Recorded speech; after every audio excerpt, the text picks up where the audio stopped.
Love and attachment feel like things that are deeply personal, emotional, or shaped by our culture. We are used to thinking of them as feelings that just appear in our minds. But from a biological point of view, love isn't just poetry, and it isn't an accident. It is a survival tool created by evolution long before humans ever existed. The oldest form of love is the bond between parents and their children. You can see this in almost all mammals and even many birds. The reason is simple. Most animal babies are born helpless. Without adults taking care of them for a long time, they wouldn't survive.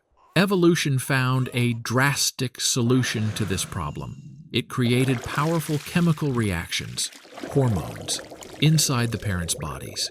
These chemicals push them to protect their young, feed them, and even risk their own lives if necessary. Surprisingly, the chemical changes in a mother rat after she gives birth are very similar to what happens in a human mother's body. That is why scientists test many medicines on mice and rats first.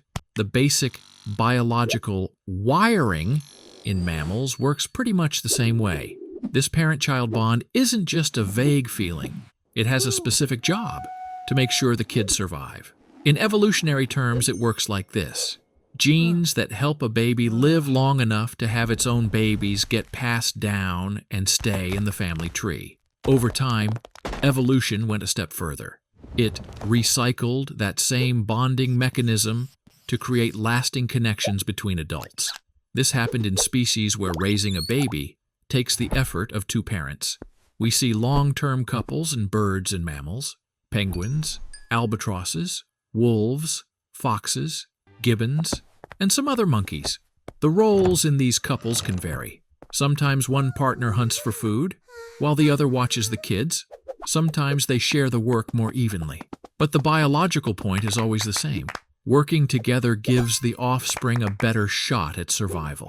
For humans, this biological basis for love became even more complicated. Culture was added to the mix. Things like family marriage, rules about loyalty, and ideas about proper love are social layers we added on top. These can look very different depending on where you live. But underneath those layers, the ancient foundation is still there. Human children stay dependent on adults for a very long time. That long childhood is actually what made us human. It gave us time to learn, pass on knowledge, and develop complex social skills. It is also important to note that in most traditional societies, raising a child was never just the mother's job. Anthropologists know this well. It's called collective upbringing. Relatives, older siblings, and neighbors all help take care of the kids. This system took the pressure off the parents and made it more likely for the children to survive. The idea that a mother has to handle almost everything by herself is a relatively new cultural invention. It came about with the rise of factories and modern jobs.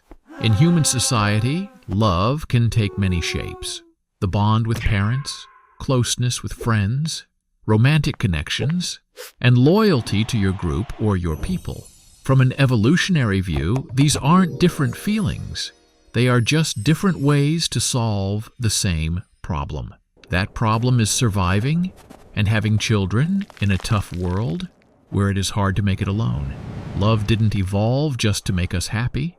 It evolved to keep us alive.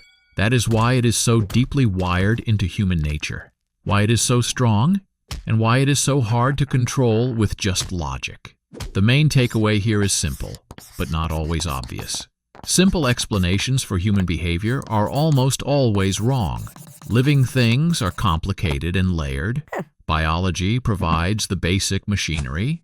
Personal experience shapes our individual reactions, and culture guides our rules and how we see things. That is why there is rarely just one reason for our feelings. It is usually a mix of factors, and that mix changes depending on the situation. Looking ahead, one thing is clear. Any technology that messes with human nature won't just affect our bodies, it will change society. Even small changes can start a chain reaction that alters how we behave, what we consider normal, and what we expect from each other. That is why we can't really talk about the future of humanity without understanding how love, attachment, and evolution actually work.